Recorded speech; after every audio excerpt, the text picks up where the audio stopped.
Hello friends, welcome back. स्वागत है आप सभी का। तो इस चैनल पर हम आपको नेक्स्ट डे के लिए बताते हैं कि क्रूड ऑयल में और यूएस ऑयल में क्या टारगेट रह सकते हैं। तो शुरुआत कर लेते हैं कि 12 जून 2023 यानी कि मंडे को क्या टारगेट हमारे रह सकते हैं। तो यहाँ पर सबसे पहले हम फंडामेंटल एनालिसिस की बात कर लेते हैं। तो फंडामेंटल अगर हम न्यूज़ की बात करें तो यहाँ पर जो ओपेक कंट्रीज़ हैं उन्होंने, मैंने आपको थोड़े दिन पहले भी बताया था ये वीडियो में कि जो ओपेक कंट्रीज़ हैं उन्होंने प्रोडक्शन कट किया है। प्रोडक्शन कट करने का उनका जो मेन मकसद है, खासकर जो सऊदी अरेबिया है उसने अपना प्रोडक्शन कट करा है। तो जो ओपेक कंट्रीज़ हैं उन्होंने तो ये कह दिया था कि जितना प्रोडक्शन कट वो पहले से करते आ रहे हैं उतना ही वो रखेंगे, उससे कम नहीं करेंगे। लेकिन जो सऊदी अरेबिया है यहाँ पर उसने वॉलंटरीली यहाँ पर यह डिसीजन लिया है कि वो प्रोडक्शन कट को बढ़ाएगा। अब रीज़न उसका यह है ताकि जो क्रूड प्राइसेस जो इतने नीचे आ गए हैं वो वापस ऊपर की ओर को जा सकें। तो उसका इम्पैक्ट यहाँ पर ज़रूर देखने को मिलेगा। पहले भी देखने को मिला था जब ये न्यूज़ आई थी, और अभी भी देखने को मिलेगा आगे भी, क्योंकि अभी थोड़े दिनों के बाद और ज़्यादा यहाँ पर प्रोडक्शन जो यहाँ पर प्रोडक्शन कट इंक्रीज़ किया है सऊदी अरेबिया ने, उसका इम्पैक्ट हमें देखने को मिलेगा।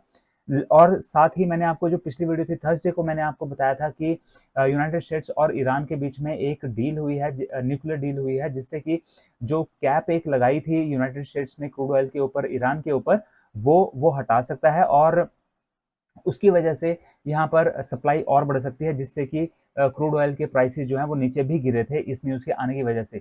लेकिन अभी फिलहाल जो यूनाइटेड स्टेट्स है और ईरान है, दोनों ही कंट्रीज़ ने इस रिपोर्ट को रिजेक्ट कर दिया है, और उन्होंने कहा है कि उनके बीच में ऐसी कोई भी डील नहीं हो रही है। तो इसका मतलब है कि जो ओपेक का जो ये प्रोडक्शन कट का जो एक मकसद था कि प्राइस ऊपर जाएँ, उसके ऊपर कोई भी बुरा इफ़ेक्ट अब नहीं पड़ेगा। और जो क्रूड ऑयल के जो प्राइसेस हैं वो इस न्यूज़ की वजह से कि यहाँ पर सऊदी अरेबिया ने वॉलंटरीली प्रोडक्शन कट को इंक्रीज़ करा है, उसकी वजह से जो प्राइसेस ऊपर जाएँगे वो अब ऊपर जाते रहेंगे। तो यहाँ पर ये एक पॉजिटिव न्यूज़ है क्रूड ऑयल के लिए। इसके अलावा और भी यहाँ पर न्यूज़ हैं। जो डॉलर है उसमें थोड़ा-सा हमें फ्राइडे को देखने को मिला कि काफ़ी स्ट्रॉन्ग यहाँ पर डॉलर हुआ था, और उसकी वजह से वीकनेस हमें देखने को मिली है क्रूड ऑयल में भी। इसके अलावा जो चाइना है, वहाँ की जो एनर्जी की डिमांड है वो कम हुई है, और जो नया डाटा आया है चाइना की तरफ से उसमें ये पता लगा है कि वहाँ के जो भंडार हैं, यानी कि जो स्टॉक पाइल्स हैं, वो इंक्रीज़ हुए हैं, राइज़ हुए हैं अपने 2 साल के से भी हाई, मीन्स अपने जो पिछले 2 साल हैं उनमें जो एवरेज उनका था उससे भी ज़्यादा हाई इस बार उनका स्टॉक पाइल है। मीन्स उनकी जो क्रूड ऑयल की जो डिमांड है वो डिक्रीज़ हुई है, और चाइना नंबर 1 इम्पोर्टर है। इस वजह से अगर वहाँ पर क्रूड ऑयल की जो डिमांड है अगर वो कम होती है तो उसकी वजह से यहाँ पर जो क्रूड ऑयल के जो प्राइसेस हैं वो उनका यहाँ पर नीचे को हमें देखने को मिल सकते हैं, और यहाँ पे आप देख सकते हैं कि जो गिरावट हमें देखने को मिली है वो भी इस कारण की वजह से ही हमें देखने को मिली है मेनली। इसके अलावा एक और न्यूज़ है जो कि पॉजिटिव न्यूज़ है क्रूड ऑयल के लिए, कि जो यूनाइटेड स्टेट्स है उसने शुरुआत कर दी है रिफ़िल करने की। किस चीज़ को रिफ़िल करने की? अपने जो स्ट्रैटेजिक पेट्रोलियम रिज़र्व्स हैं उनको। उनके अपने जो पेट्रोलियम रिज़र्व्स हैं जिनको कि वो भर के रखते हैं ताकि वो उनको ज़रूरत के समय इस्तेमाल कर सकें। मैंने आपको काफ़ी दिन पहले एक न्यूज़ बताई थी कि उन्होंने उन्हें रिलीज़ कर दिया था, और उसकी वजह से हमें देखने को मिला था कि क्रूड ऑयल की सप्लाई बढ़ गई थी, और उसकी वजह से क्रूड ऑयल नीचे की ओर को गिरा था।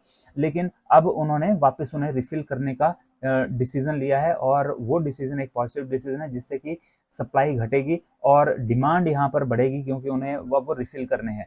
तो उसकी वजह से यहाँ पर क्रूड ऑयल के लिए वो एक अच्छी बात हो सकती है। तो जो मैंने आपको यहाँ पर न्यूज़ बताई हैं उनमें से कुछ पॉजिटिव न्यूज़ हैं, कुछ नेगेटिव न्यूज़ हैं, और डे के जो चार्ट होता है, डे का जो एक इंट्राडे होता है, उसमें दोनों ही न्यूज़ का इम्पैक्ट हमें देखने को मिलता भी है। कई बार ऐसा हमें हमेशा देखने को नहीं मिलता कि एक ही तरफ का ट्रेड बना है। हमें ऊपर की तरफ और नीचे की तरफ दोनों के ट्रेड, बहुत बार ऐसा होता है कि हमारे टारगेट्स अचीव होते हैं दोनों ही तरफ के। तो अब हम यहाँ पे ऊपर और तरफ नीचे की तरफ के दोनों ही टारगेट्स हम आपको दे रहे हैं यहाँ पे क्रूड ऑयल के।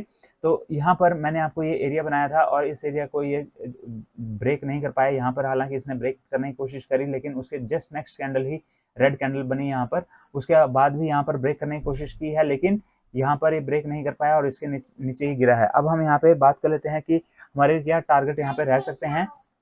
तो यहाँ पर जो हमारे टारगेट्स हैं, यहाँ पर इस लेवल को आप ब्रेक होने दीजिए। ये लेवल है 5890। ये जो एरिया है वो एरिया मैंने बनाया हुआ है 5850 से लेकर के 5891 तक। 5891 को अगर ये ग्रीन कैंडल एक क्लोजिंग देती है तो उसके बाद हमारा नेक्स्ट टारगेट ऊपर का 5935 रह सकता है, और 5935 से ऊपर भी अगर ग्रीन कैंडल की क्लोजिंग देखने को मिलती है 5969 हमारा नेक्स्ट टारगेट रह सकता है, और 5969 के बाद हमारा नेक्स्ट टारगेट यहाँ पर 56025 का रह सकता है। जबकि डाउन साइड के लिए यहाँ पर अगर ये इस लेवल को ब्रेक करता है 5803 को, तो उसके बाद हमारा डाउन साइड का टारगेट 5758 रह सकता है, और 585 अगर इसके नीचे भी रेड कैंडल की क्लोजिंग अगर आती है तो नेक्स्ट टारगेट 5716 का रह सकता है। रेड कैंडल की क्लोजिंग का मतलब है कि यहाँ पर 1 आवर के टाइम फ्रेम की हम बात करें, 1 आवर के टाइम फ्रेम में जो क्लोजिंग आनी चाहिए वो एक रेड कैंडल की नीचे की तरफ आनी चाहिए, और ग्रीन कैंडल का यहाँ पे ऊपर की तरफ को क्लोजिंग आनी चाहिए 1 आवर वाली।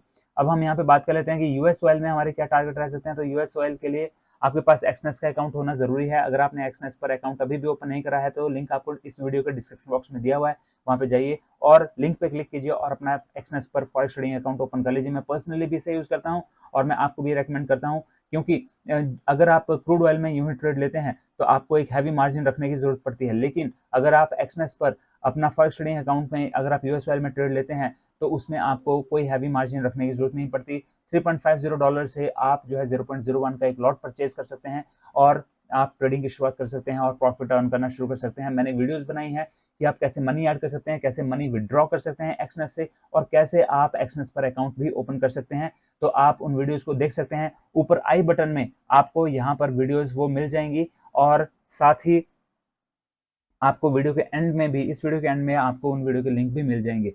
तो जल्दी से अपना फॉरेक्स ट्रेडिंग अकाउंट एक्सनेस पर ओपन कर लीजिए और ट्रेडिंग की शुरुआत कर लीजिए। यहाँ पर अब हम यूएस की बात कर लेते हैं। तो यहाँ पर इस लेवल को आप ब्रेक होने दीजिए 70.81 को। 70.81 को 1 आवर के टाइम फ्रेम की हम बात करें, इसके ऊपर अगर 1 आवर की ग्रीन कैंडल की क्लोजिंग आती है, क्लोजिंग आनी चाहिए, उसके बाद हमारा 71.30 का टारगेट रह सकता है, और 71.30 के बाद हमारा नेक्स्ट टारगेट 71.78 रह सकता है। जबकि डाउन साइड के लिए यहाँ पर हम अगर इसके नीचे अगर एक रेड कैंडल की क्लोजिंग आती है तो उसके बाद हमारा नेक्स्ट टारगेट 69.69 रह सकता है, और उसके बाद भी अगर यहाँ पर रेड कैंडल की क्लोजिंग आती है तो हमारा जो नेक्स्ट टारगेट है वो हमारा यहाँ पर ये लेवल रह सकता है, और ये लेवल है 69.29 का।